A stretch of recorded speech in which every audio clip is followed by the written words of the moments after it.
I told you that you couldn't have today off. You went over my head and got me in trouble with human resources. Did you honestly think that I would just let that go by and not do anything? Well, now I'm here to show you just how badly you messed up. I tried to corral him and get him to leave the church. However, he dodged me and made a beeline for the casket.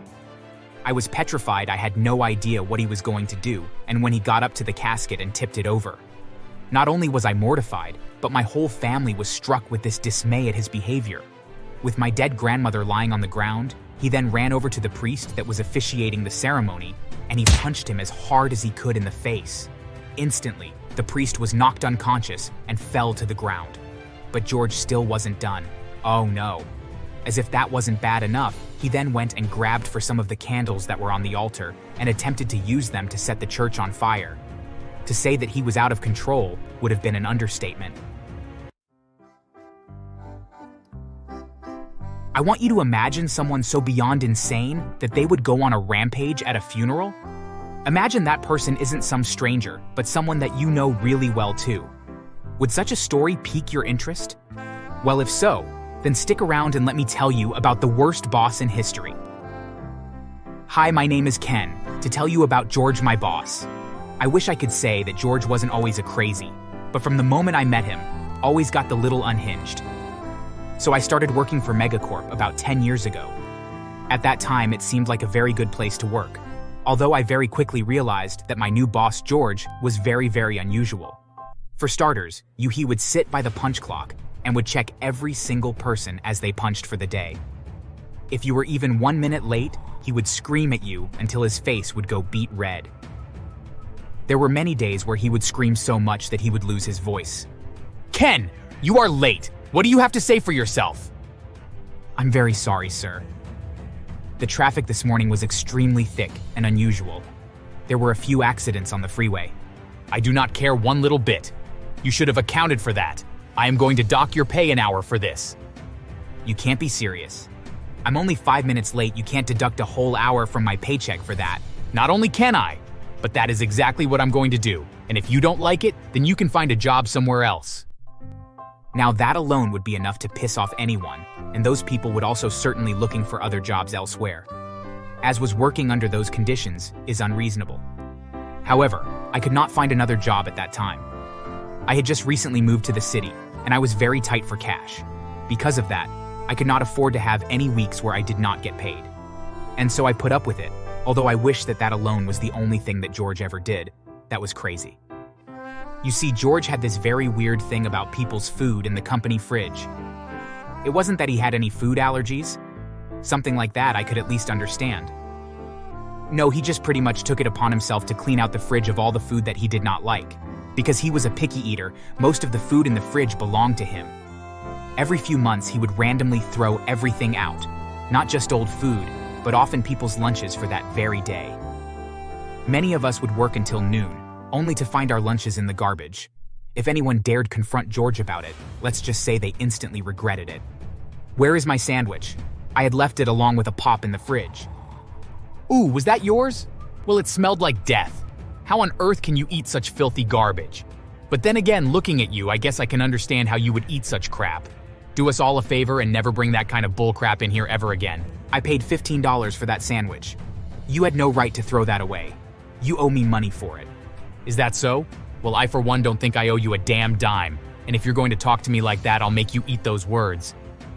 Sadly, Mark wouldn't let it go, which led to them arguing back and forth. Their voices grew louder and louder until George got so upset that he shoved Mark into the refrigerator. That seemed to end the fight, but once Mark was on the ground, George started kicking him. It took 4 of us to pull him off of Mark, who was cowering on the floor, unsure of what to do. As crazy as that was, George did not get fired from the incident. No, instead, he was given a strong warning and was given a 2-week suspension. Meanwhile, poor Mark ended up having to go to the hospital and was treated for having a broken rib. After that, Mark never said anything to George ever again. None of us did. You might be wondering, how is it that George is able to get away with acting like this? And honestly, I wonder the same thing. Because that wasn't even the worst of it. No, not even by a long shot. However, the good news is That's the absolute worst thing that George ever did while I worked for the company, finally opened up their eyes and made them fire him. Of course, they kind of had to, but I'm getting a little ahead of myself. So one day while I was at work, I got a very dreaded phone call. My mother called to tell me that my grandmother had passed away. She had been sick for some time, so it wasn't a complete surprise, but still was not very good news. With tears in my eyes, I went and told George that I was going to need a few days off for the funeral. The look on his face told me that he was not pleased with this news. After all, we had just gotten a very important meeting to prepare for, and he did not want to give me any time off. In fact, at first, he refused to give the days off, and that even threatened to hit me over the head with a computer monitor if I wasn't at work on those days. Annoyed and extremely angry with him, I went to Human Resources and told them that I needed those days off and that he was refusing to give them to me. Since I had proof that what I need those days off for was true, Human Resources okayed my time off. I knew there was going to be fallout from doing this, but I had no choice. I wasn't going to miss out on my grandmother's funeral just because George felt like he needed me to be at work. And so the next day I got dressed, I went to my grandmother's funeral. It was a very somber affair, at least it was until George showed up. I still do not understand how he figured out where the funeral would be held, nor what he thought he would do once he was there. I mean, even if he begged me to come to work, there was no way that I was going to leave the funeral. However, he did not ask me to leave. To be honest, I don't think anybody could have possibly guessed what he was about to do next. Ken! Where are you, you bastard? I am going to rip your arms off. George? What are you doing here? For crying out loud, this is my grandmother's funeral. What the hell is wrong with you? Get out of here!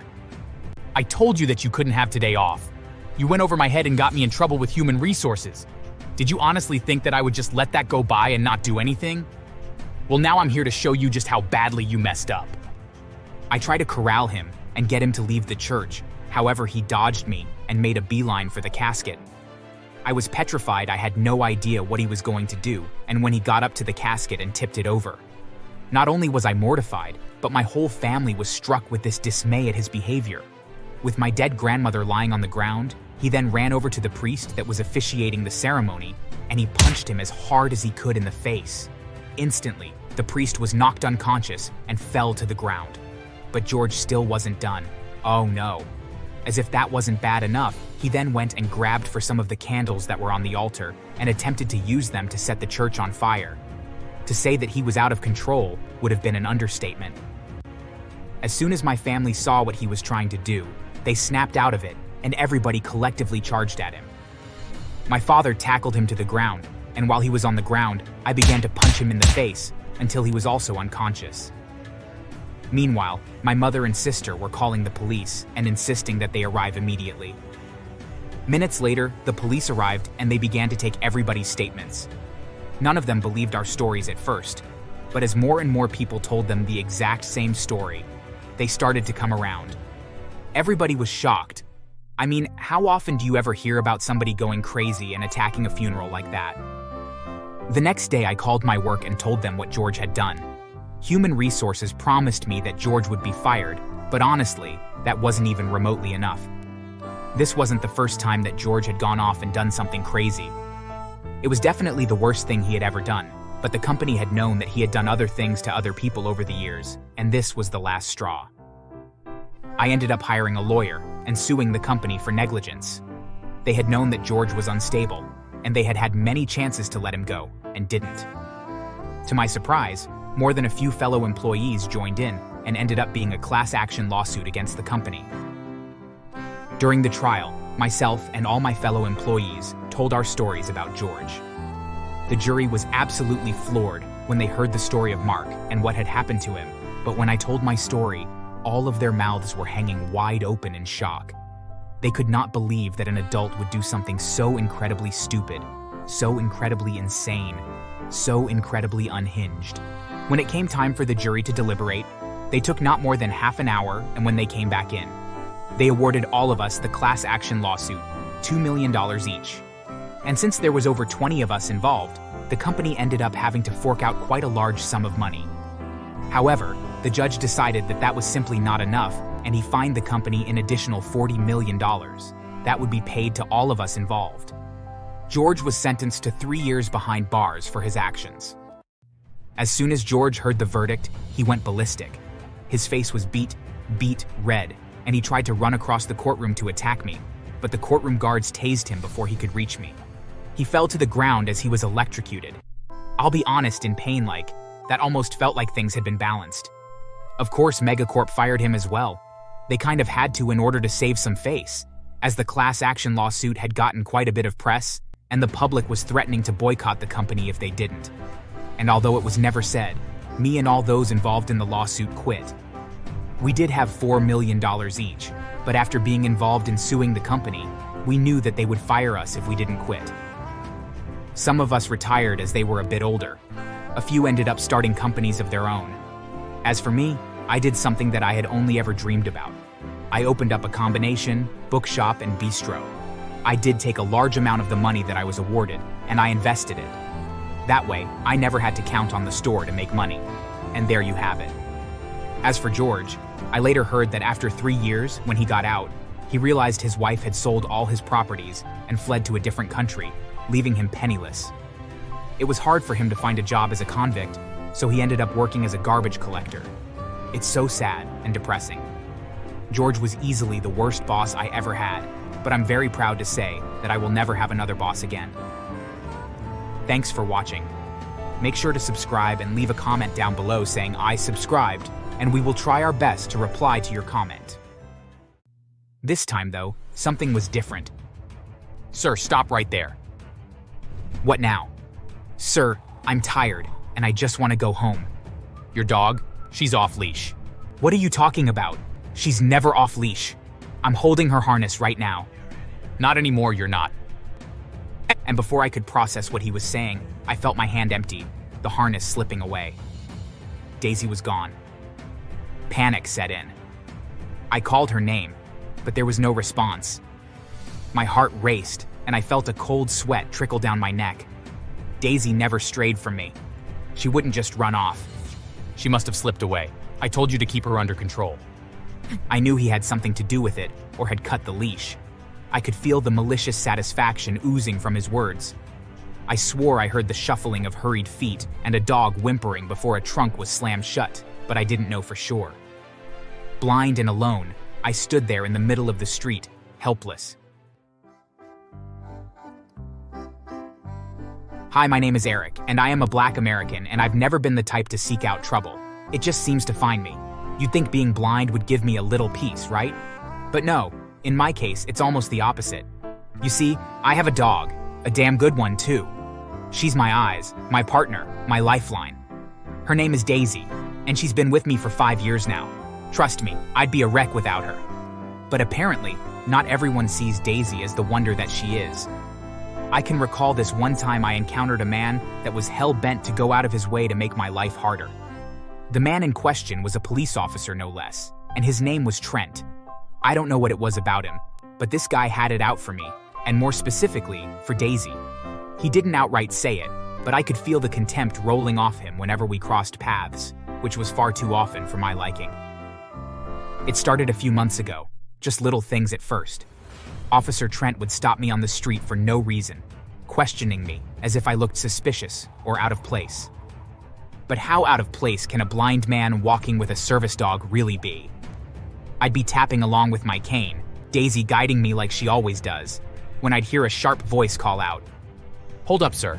I need to speak with you. Who? Me? Is everything okay? The first few times, he'd ask the usual. Where I was headed, if I lived nearby, the same stupid questions over and over again. I'd give him my address, tell him I was just walking to the store or heading home from work, and he'd act like I was lying, like I didn't belong here. But it wasn't until he started focusing on Daisy that things really took a turn. You need to keep that dog under control. I've been hearing from people that it's been off leash and that it's snapped at a few people. That dog better not cause any trouble, or I'll have animal control take her away. Sir, she is never without her harness. I need her to guide me. I have no idea who is saying that she snapped at them, but I can honestly say that that has never happened. Are you calling me a liar? Well, no sir. But Daisy is highly trained and not at all aggressive. She couldn't be a seeing eye dog if she was. You just keep that beast on a short leash. If I hear that she has bitten someone, I'll put her down myself. Got it? I was at a loss for words. After all, it was true. Daisy was highly trained to be patient to a very high level and wasn't remotely aggressive. She had never snapped at a single person or another animal her entire life. I didn't know what this police officer was talking about, but I also didn't want any trouble, and so I placated him and went on my way. But I kept encountering Officer Trent. At first, I tried to brush it off. Maybe he was a racist or was just one of those people who didn't like dogs. Not everyone's an animal person, I get that. But soon, it became obvious that it was personal. I heard from some neighbors that Trent had a bad history with dogs. Apparently, one had bitten him when he was a kid, and ever since then, he's hated them. But it wasn't just that. It was like he wanted to prove something, like pestering a blind man with a service dog gave him some twisted sense of power. It got worse. One day, Daisy and I were walking to the park when Trent pulled up next to me in his squad car. I could hear the tires squealing as he slowed down, the crackle of the car door opening. Hey, you can't bring that dog into the park. There's a no pets policy. And by the way, what if it poops? You won't even see it because you blind. She's a service animal. She's allowed in any public space. Besides, how am I supposed to walk through the park without her? I don't care what she is. Rules are rules. You bring that dog in there, and I'll write you up for a violation. I knew he was lying. I've done my research, and I know the laws. Daisy has every right to be with me wherever I go, but Trent didn't care about that. He just wanted to mess with me, to make my life that much harder. From that day on, it seemed like Trent was everywhere. Whenever I stepped outside with Daisy, I'd hear his voice, feel his presence lurking. He'd find any excuse to stop me. He'd accuse Daisy of being unclean, of not having the proper identification, anything to justify his harassment. One evening, I was walking back home, tired after a long day at work, when I heard that all too familiar voice again. This time, though, something was different. Sir, stop right there. What now? Sir, I'm tired, and I just want to go home. Your dog? She's off leash. What are you talking about? She's never off leash. I'm holding her harness right now. Not anymore, you're not. And before I could process what he was saying, I felt my hand empty, the harness slipping away.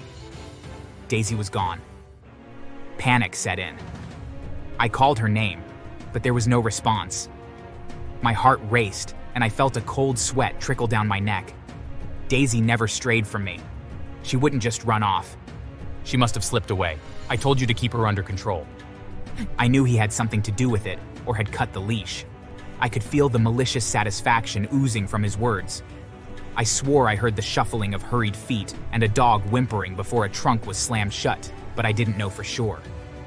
Blind and alone, I stood there in the middle of the street, helpless.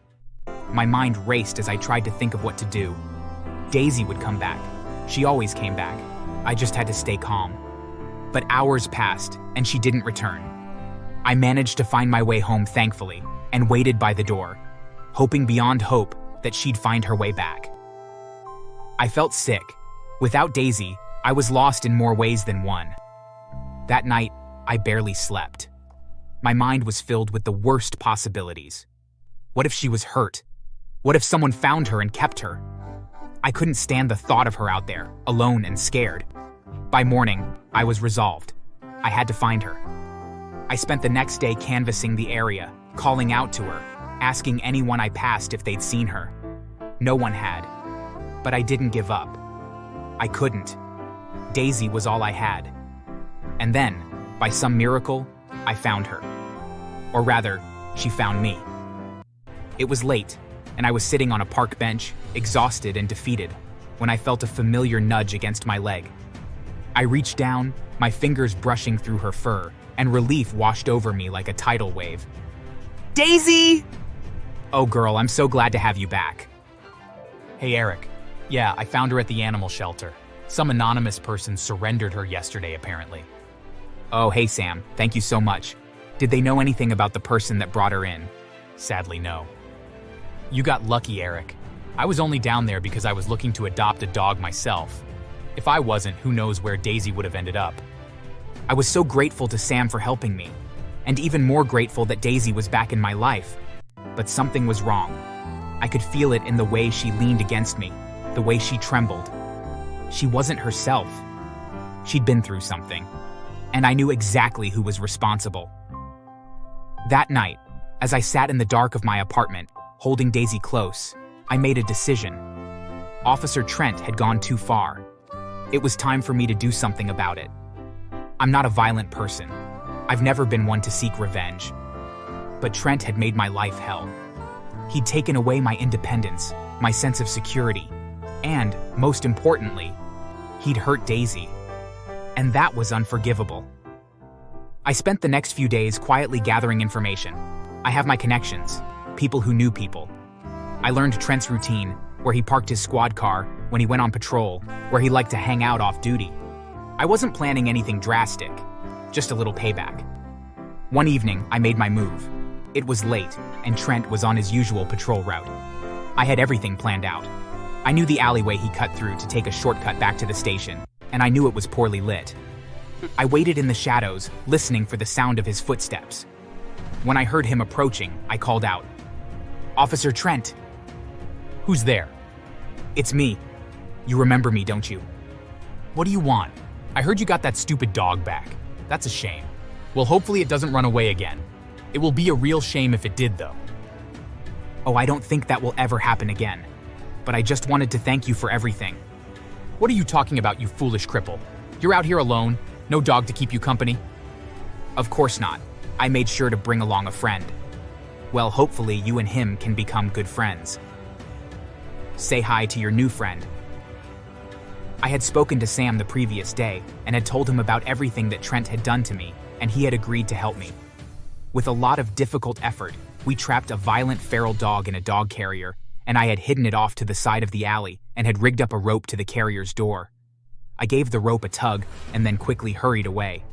Behind me, I heard the barking of the dog that had been in the carrier, followed by Trent screaming as it bit him, and then chased him through the alley. From what I heard, that stray dog chased him for almost 2 hours before animal control came and helped him. But funny enough, the dog fled and got away from them. In that time before animal control showed up, he had been bitten many times and had even peed himself from fear. I did feel bad for the stray, but I was happy that it got away. After that, Trent left Daisy and I alone. He wouldn't so much as speak to us about anything. People even told me that when he saw us, that he would turn around and head the other way, and always looked panicked when he heard a dog bark. He probably could have told his fellow officers about what I had done, but I don't think people would have believed him, and so I got away with it. But honestly, can you blame me? Mom has gotten a richer man that takes care of me, and I love him. This is going to be the last time you'll be seeing me, so bye. You heard the girl. One more thing, we sold the second house, so you better find somewhere else to start living if you get out of here. Goodbye, Theo. I watched them leave with tears in my eyes. Just in time, the nurse came in. I probably would have died if she didn't come in to help me relax. I was heartbroken, hurt, and betrayed. It slowed down my recovery, and I had to pay more money.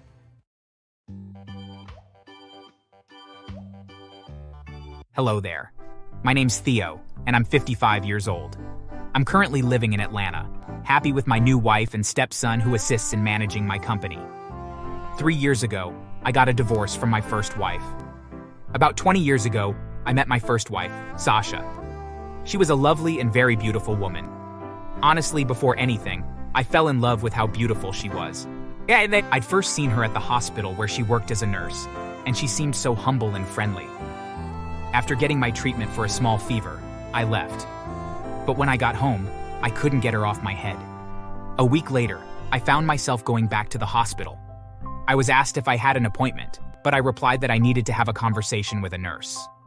Luckily, they directed me to her office after I gave her description. She was quite surprised when I walked in. I was confident enough to tell her what she was making me feel. Although she seemed surprised at first, she gave me her number and accepted texts and calls. I left the hospital happily.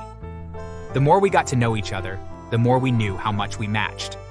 I fell even more in love with her. A month later, I asked her to be my girlfriend. The feelings were mutual, so she agreed, and our journey began. By then, I already had my own company, so I was wealthy enough. I also had 2 houses of my own. Since I wasn't so young anymore, financially comfortable and sure about my feelings, I was ready to get married. I talked about it with Sasha. I was filled with happiness afterward, knowing she was ready too. The next month, I proposed to her, and she agreed. Life was going smoothly with us. However, after our marriage, Sasha told me she wanted to quit her job. You're wealthy, honey. I feel ashamed to be working for peanuts when I have a wealthy husband. I'm going to quit my job. It didn't quite make sense, but I agreed with her.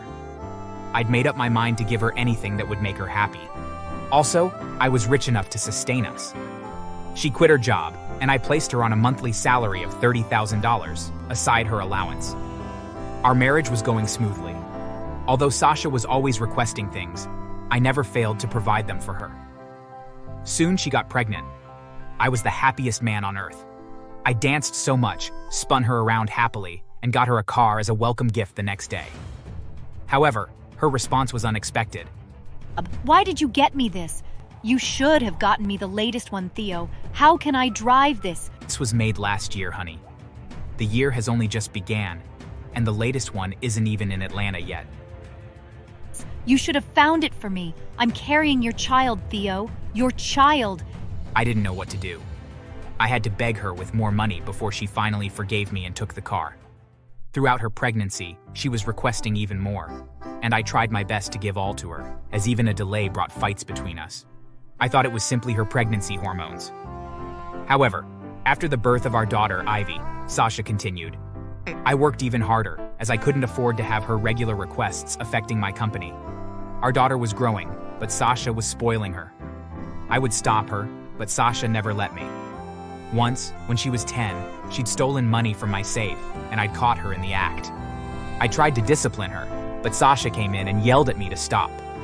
When I asked Ivy what she wanted to use the money for, she shocked me even more. I want to give it to my boyfriend. Do you have a problem with your daughter taking your money, Dad? Are you truly as stingy as Mom says you are? I couldn't believe my ears. Sasha had been telling my daughter I was stingy, despite me giving her everything. Angrily, I left the house and went to the company. At night, I went over to a hotel where I spent the night. I didn't return home until 3 days later. By then, my safe had been emptied. Well, Sasha knew the passcode. Anyway, I apologized to them just for peace. About 5 years later, I got diagnosed with cancer. According to the doctors, it had been in me for a long time, and I was at a critical stage. I had to be admitted and treatment started. I hadn't imagined to be there for a long time, but it happened. My health kept deteriorating, and I found myself spending insane amount of money on different treatment. 2 months later, I had to sell my second house. The treatment was so expensive that it had taken all of my savings. I couldn't use my company's money, so I was forced to sell my house. My wife and daughter visited me often and took care of me, but it started to change after I sold my house. They reduced their visits and barely even stayed for long when they came. One day, Sasha visited me at the hospital and gave me my biggest shock. Kate's husband just got her a new house. I want one too. Are you being serious right now? Sasha, I'm on the hospital bed. I have no money. Do you think I'd sell my house if I had any money? Kate's husband isn't sick with cancer. Hope you know that? Oh, wow. Well, I didn't bring cancer on you. Honestly, Theo, you're beginning to fail as a husband and father. You can barely provide for us anymore. I don't think I can last with you anymore. Before I could speak, she grabbed her bag and stormed out. I couldn't understand what she meant. Anyway, after then, she didn't visit until 3 weeks later. During those weeks when she was away, a nurse took good care of me. I couldn't be more grateful to her. When Sasha finally returned, she came with Ivy. I was elated. My anger melted off when I saw them. However, my heart was shattered with what I was told. Mom has gotten a richer man that takes care of me, and I love him. This is going to be the last time you'll be seeing me, so bye. You heard the girl. One more thing, we sold the second house, so you better find somewhere else to start living if you get out of here. Goodbye, Theo. I watched them leave with tears in my eyes. Just in time, the nurse came in. I probably would have died if she didn't come in to help me relax. I was heartbroken, hurt, and betrayed. It slowed down my recovery, and I had to pay more money. However, Fortunately, and through the constant reassurance and help from the nurse, I was able to recover. I spent 6 months in the hospital before I finally got discharged. I had no house anymore, and my company was failing. The nurse, Brittany, asked me to lean on her again. She brought me to her house. I discovered that she had a son who just graduated from college with a business major. I was amazed. He was just as nice as his mother. He offered to assist me in getting my company back up, and I agreed. Together, we started. Meanwhile, I got to know that Sasha was with another businessman. He used to be less richer than me, but because of my health issues, he'd surpassed me. I didn't mind. I cleared thoughts of them off my mind. I was going to grow my company and start my life at fresh. While Brittany's son and I worked, I began to develop feelings toward Brittany. Fortunately, the feelings were mutual. I was scared to start another relationship, but she helped me through my fear and assured to be better than Sasha. My company was also getting better. After another 6 months, I was able to get a house. It wasn't as huge as my previous ones, but I didn't mind. I left Brittany's houses, but we'd already began a relationship and were happy together. A year later, my company had grown even bigger than it used to be. Brittany's son was incredibly smart and intelligent. He was also mature and supportive about my relationship with his mother. I hadn't heard much from Sasha and Ivy, but I didn't care. My life was complete with Brittany and my stepson. I got a bigger house and gave the previous one to Brittany's son. His gratitude warmed my heart. Ivy had never thanked me like that, even though I did better things for her. I loved him just how I loved his mother. After I got my second house, I began contemplating marriage with Brittany. I discussed it with her son, and his response, again, warmed my heart. I'm aware of how much you love and cherish her. You're also a good man. I'd be glad if you both get married. I was impressed. However, before I could push through with the proposal, news about Ivy and Sasha filled the news. Apparently, the man they left me for was a chronic abuser and drug dealer. He'd beat up Sasha so badly after a fight that she nearly lost her right eye. For Ivy, he'd given her a drug overdose that her insides had been destroyed and was in a coma after being taken to the hospital by the cops. I ignored the news and focused more on my life with Brittany and her son. However, one day, we suddenly received an unwanted visitor. It was Sasha. She was on her knees, crying heavily. Her eye was still bandaged, and there were bruises all over her body. Yo, please, honey. Ivy's gonna die if she doesn't get treatment. The hospital has stopped treating her. They won't continue if we don't pay. I'm begging you, Theo. Help your daughter, please. I'd already prepared a divorce paper because I wanted to divorce her before marrying Brittany. I walked back in and grabbed the document. I won't help if you don't sign this. She was desperate, so she signed it without checking. Once she did, I burst into laughter. I have no help to give you. The day you both left my life, I canceled you. Now, before I call the cops, leave my house. She grabbed my legs, begging me. I called out to my guards and they chased her away with dogs out of my house. I told Brittany about it and she told me to forget what they did and help them. It took a few days before I finally agreed. However, the day I planned to go to the hospital, I got a call from the police. They'd caught some men trying to kidnap Brittany's son and had taken them to the station. There, they confessed that Sasha had hired them and told them to request a huge amount of money from me as ransom. They were going to share the money afterward and also kill the boy. I was shocked. Sasha hadn't been caught, but the cops were after her. We were all scared, as we didn't know what she could do next. However, luckily, she was caught by the cops. She had to be shot in the leg to stop her from escaping. She was taken to court alongside the kidnappers, where they were all found guilty of kidnapping and attempted murder. She got 30 years imprisonment, while the guys got 40 each, after being found guilty of other crimes. We were finally relaxed. Well, Ivy died in the hospital. Brittany begged me to, at least, give her a funeral. I agreed, only because of Brittany. Once all was done, I proposed to Brittany, and she agreed. We got married a few months later and relocated to Atlanta afterward. My stepson didn't come with us, as he was in charge of my company. Brittany and I have started a fashion house in Atlanta, and we're making impressive progress with it. I'm happy with her and my stepson, and I wouldn't have wished for different people. Meanwhile, Sasha's leg injury from the gunshot got worse, and the leg began to decay. It has to be amputated, and she was left to limp without a wheelchair, while she continued serving her jail term.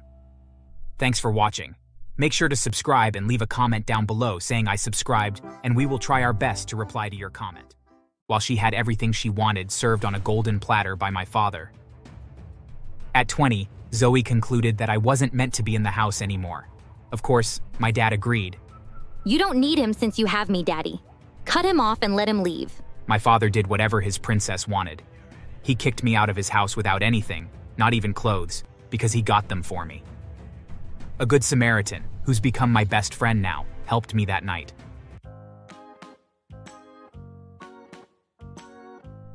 Hi there, I'm Owen, and I'm currently 25 years old. I work as a nurse, and I'm, well, an orphan. My mom died when I was only 19 years old, and life was very unfair to me for 2 whole years after her death. Although, before her death, it also was. My father was alive then, but he didn't like me, simply because I was a boy. He had this unhealthy obsession with female children, and only cared about my sister. Well, adopted sister. My father had been so sure and hopeful that I'd turn out to be a girl, but my mom wanted a boy. Because he was so sure that the universe was on his side and I'd be a girl, he suggested for them to not check my gender until I was born. They both agreed on it, and remained in the dark about my gender. My dad bought so many female clothings while my mom got unisex. She wasn't hooked on me being a boy, even though she wanted me to. When I turned out to be a boy, my dad wasn't happy. He showed that he wasn't, expressing frustration that the universe hadn't been on his side. For years, my dad held grudges against me for something I had no hand in. He didn't like me anywhere close to him and would yell at me for the slightest mistake. As I grew older, he began to trouble my mom too. He still wanted a female child, and they'd been trying for one, but my mom didn't get pregnant. He blamed her for it. The first time I ever got to bond with my dad was once when his company hit the highest sales. He'd been so excited that he'd asked my mom and I to dress up. We're going to have fun at the park. I was filled with happiness. My friends always talked about how they went for picnics and dates with their parents, but all I did was sit quietly and listen to them with envy. Finally, I would be able to give my own story. I couldn't stop smiling that day. I dressed quickly and went downstairs to meet him. I was 11 then. I sat beside him with a smile, and he turned to me, but looked away after. He didn't smile back, but his acknowledgement meant a lot to me. When my mom was done, we all left for the park. It was going smoothly, my parents walking hand in hand and me beside them. Well, until my father began comparing us to other families. Wow, those people have 3 girls? How lucky can they be? Unlike our family. Owen, you'd have been better if you were a girl. Unfortunately, you're just a boy. My mom was quiet and ignored him. I also did the same. I mean, I couldn't say anything to him, but I pretended to not hear him and focused on the noise in the park. He continued until he suddenly stopped a family. All your children are females? Wow, you're the luckiest. Well, you have a good-looking young man there. Him? I didn't want him. If I'd known that he'd be a boy, I wouldn't have let my wife have it. Now you're gonna hold it right there. Why do you always look down on Owen? You brought him here to have fun, but all you've done is continuously remind him of how you hate that he came out as a boy.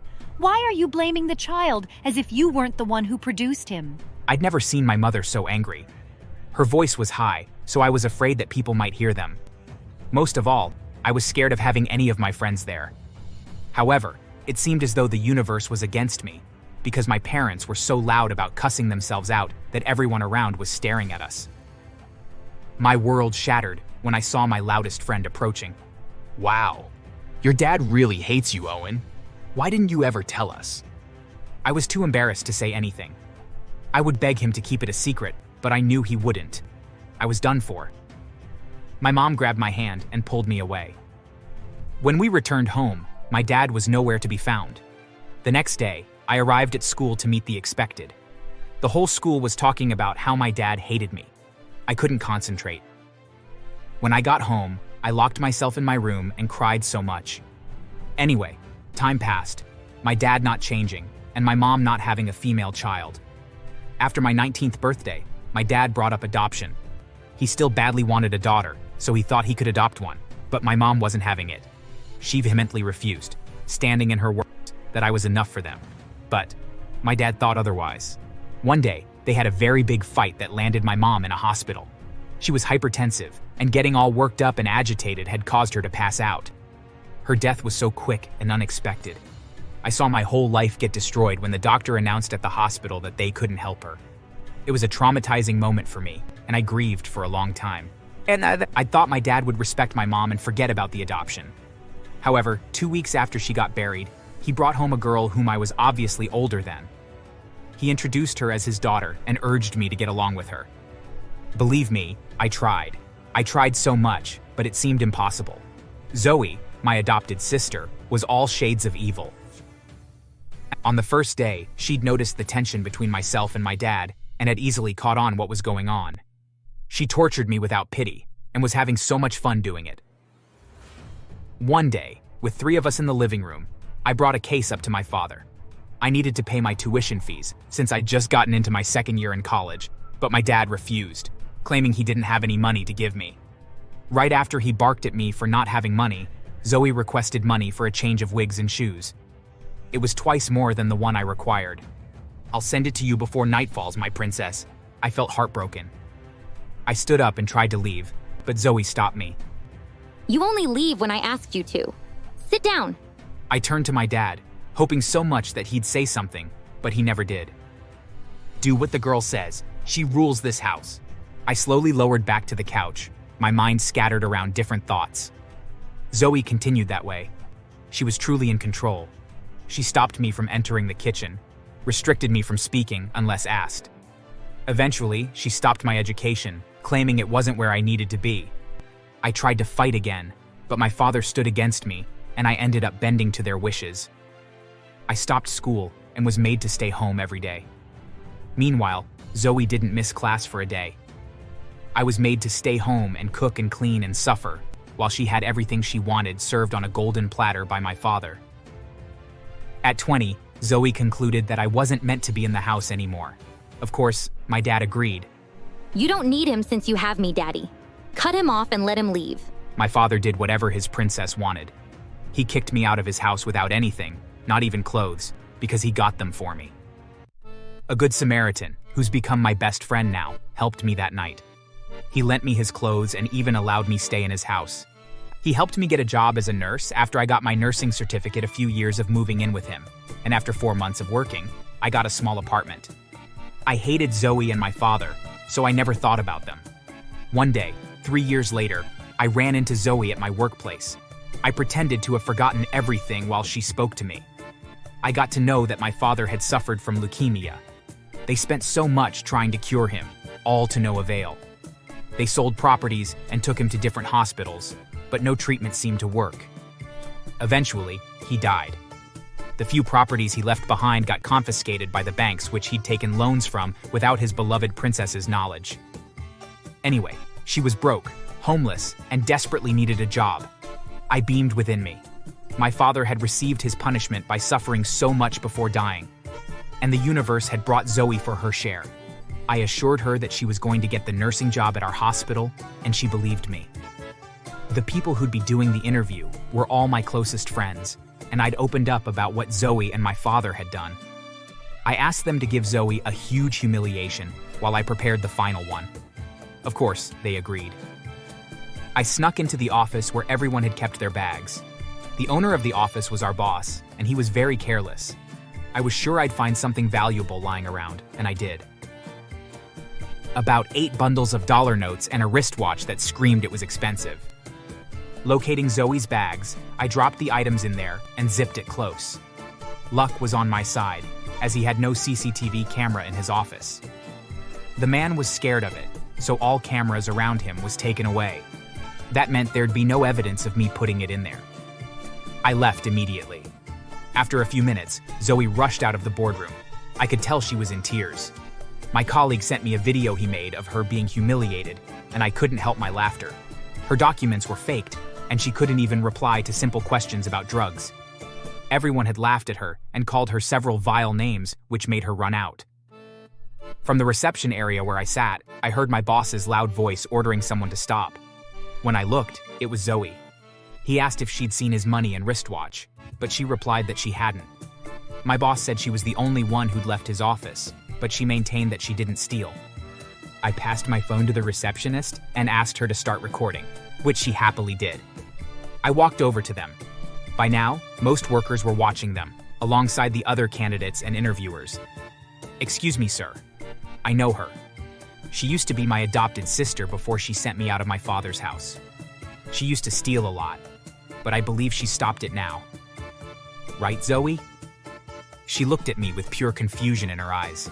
Anyway, I turned to my boss, still playing my game. Look how shocked she is. She wouldn't steal anything. I'm sure of that. If you don't believe, you can just search her to be sure. I'm gonna do just that. He grabbed Zoe's bag from her and emptied its contents on the floor, the money and wristwatch falling out with everything else. I let out a dramatic gasp. "I'm so ashamed of you, Zoe. You've embarrassed me." My boss wasn't having it.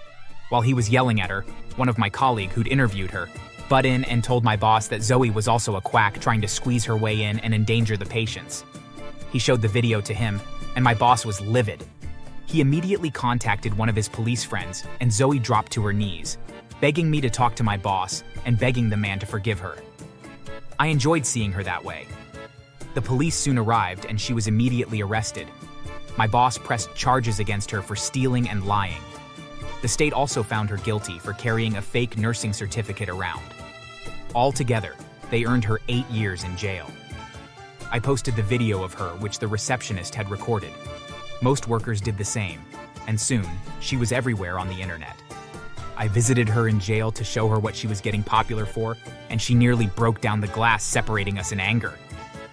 Well, before leaving, I managed to spread news around the prison that she was a liar and a thief, and everyone should avoid her. I couldn't wait to go there again and see her looking all defeated. Thanks for watching. Make sure to subscribe and leave a comment down below saying I subscribed, and we will try our best to reply to your comment.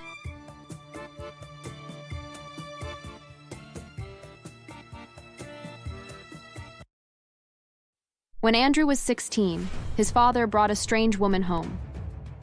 Well, Betty, or whatever it is you call yourself, it's time you leave. We've tolerated your pathetic self enough. Father and I don't need you anymore. I was heartbroken. My own son called me by my name and said I wasn't needed anymore. I'm your mother, Andrew. How can you say such to me, son? Hearing you calling me your son makes my ears bleed. Get out before I push you out myself, fat lady. You heard the boy. Get lost. You are too fat for my liking. We have a new family to start and enjoy. To hell with you now. I had no money nor a job.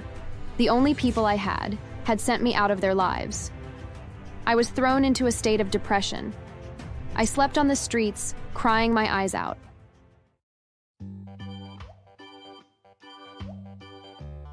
My name's Betty, and I'm 35 years old. I was once married, but I was sent out by my late ex-husband and son a few years ago. I own 2 huge restaurants, and I also have a cooking academy. About 5 years ago, I wouldn't have imagined living a life like this, and it was all as a result of my marriage. Now, you might be curious about what my marriage was like to make me say that. Well, I shall tell you. About 10 years ago, while I was working as a receptionist at a hotel, I met Carlos, my late ex-husband. He was quite a regular at the hotel. He was always very straightforward with me and hardly spoke more than 2 words. He barely returned my greetings, but always said, "Thank you," whenever I handed the keys to him. Surprisingly, one day, he struck up a conversation with me. And then it began like that. He would ask if I'm good, how my day was going, and give me a few talks about his business before going in. We got even closer and exchanged contacts. Soon, we began to visit places together and got to know each other even more. Then he asked me out. Of course, I agreed. I developed feelings for him, so there was no point in refusing his proposal.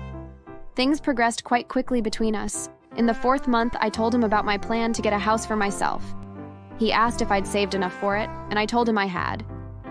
After I told him the amount I had, he suddenly began lamenting about how sad he was about not being able to get an office for his business.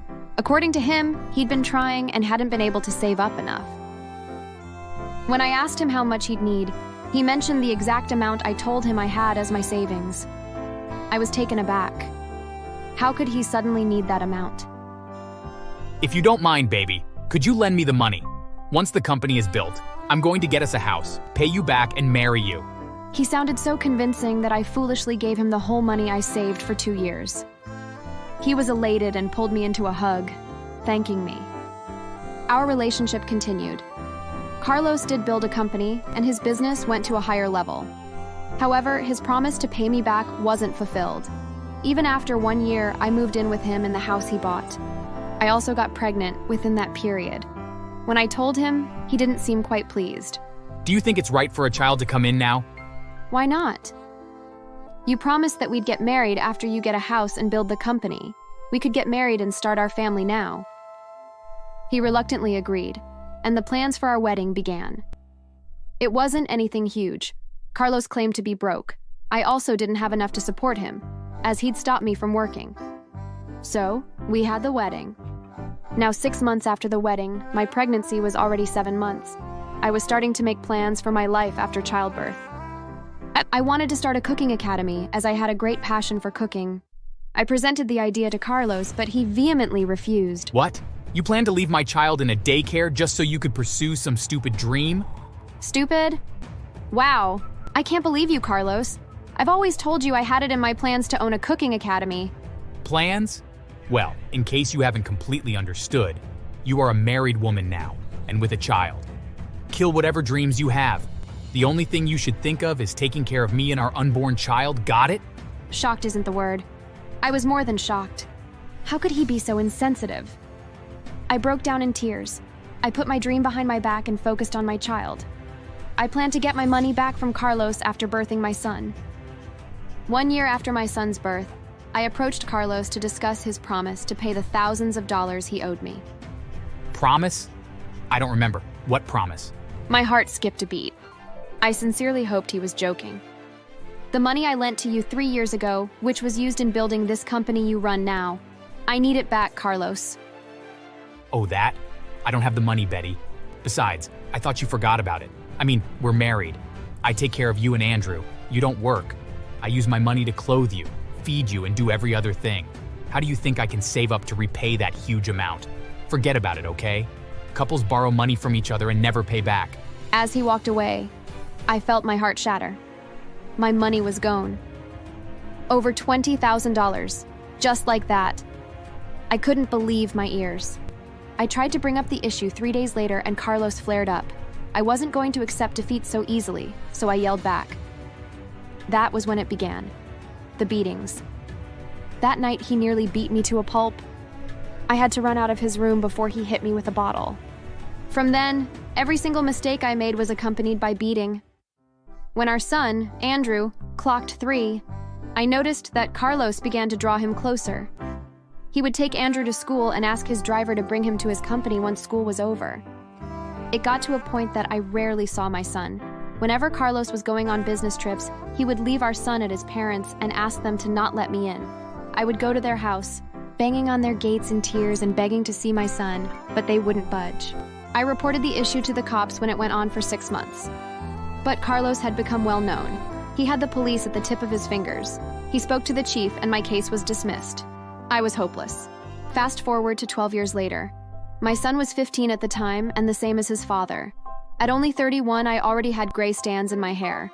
I was also having wrinkles from the stress my husband and son were putting me through.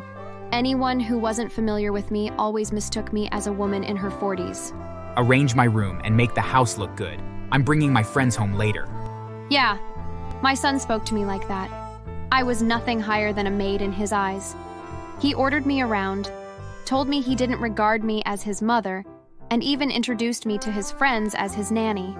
His father had groomed him like that. I would blame just Carlos, but Andrew wasn't a fool.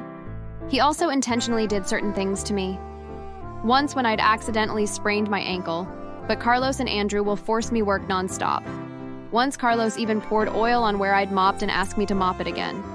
He made me wash every dish in the house and nearly hit me when I accidentally dropped one glass.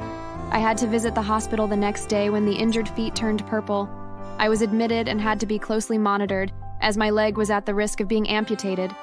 It didn't stop there. He did more to me, and his father supported him. When Andrew was 16, his father brought a strange woman home. Well, Betty, or whatever it is you call yourself, it's time you leave. We've tolerated your pathetic self enough. Father and I don't need you anymore. I was heartbroken. My own son called me by my name and said I wasn't needed anymore. I'm your mother, Andrew. How can you say such to me, son? Hearing you calling me your son makes my ears bleed. Get out before I push you out myself, fat lady. You heard the boy. Get lost. You are too fat for my liking. We have a new family to start and enjoy. To hell with you now. I had no money nor a job. The only people I had sent me out of their lives. I was thrown into a state of depression. I slept on the streets, crying my eyes out. A month later, I saw it in the news that Carlos had married the young woman. I knew I'd lost. The thought of that sparked something in me. They were having fun with their lives, and I was wasting mine. I decided to leave the streets. First, I got a job as a waitress.